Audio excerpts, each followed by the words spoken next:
Then, may mga tropa rin po tayo kasama. So, 19 po lahat dito? Dito ko sa teacher plan. Tama po. So, nasuko ng mga rebelde? Eventually, ako nakatakas po rito. At dyan sa Palaisdaan? Siguro low tide pa to. Low tide. Actually, bang nakatakas ako dito sa tropa natin. Yun po yung mga possible na nahuli doon sa Talisay na noong 22 April. So, ito ang mga tama ng bala. O malaki yung bala. Ito. So, yung mga reporting dito. Ang mga phone rin makikita na yung mga silahan. Sa Alabisa na nakawit sa inilalabas sa kaya ng CPP o ng Communist Party of the Philippines. Kinumpi mo nila na miyako nila si Pabilla your maintaining na 24 firearms recovered and 19 yung namatay. Pag minatch, you're saying armed lahat yung namatay? I think the investigation, yung PNR hindi daw ang magsasabi of because after the encounter, we immediately requested for the SOCO to conduct the process. Pero ang mga pamilya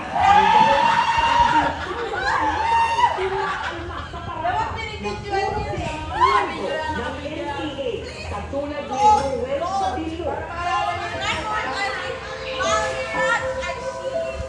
Sinabi lang daw itong magsasaka ayon sa kanyang kapatid na si Rosemary Abae Bita.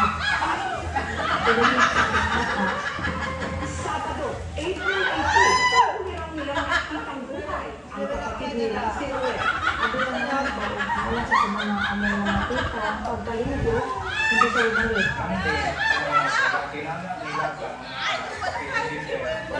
Kailan niyo nabalitaan na namatay siya? Lunis, sa online na nakita, anong sure, anong reaction niyo nung nakita niyo na gano'n? Ano ba? Sa bakit na lang siya? Hindi ba niya nakapwento? Okay, ano kasi also sa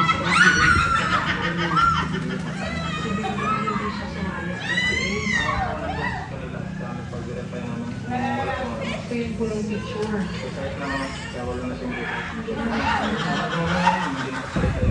Ilang tama ang bala na pa-autopsy niyo pa ba? Hindi na. Hindi. Pero nakita namin, nakaslok dito sa braso, saka dito, at saka dito. Sige, dito. Nilalaman ko lang sa picture.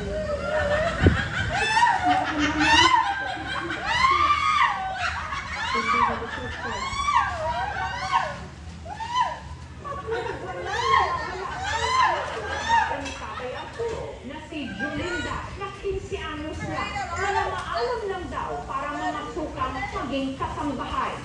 Nagbulat na lang daw si tatay. Nabalitaan niya sa Facebook. Kasama ito sa labinsa ng tatay. Kamusta po kayo?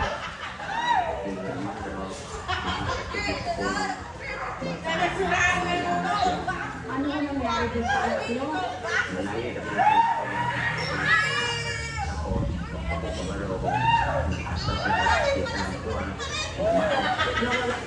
Nawala siya, tapos pinalik niyo. Gano'ng katagal na siya nawala? Sabi niyo, NPA daw yung mga namatay.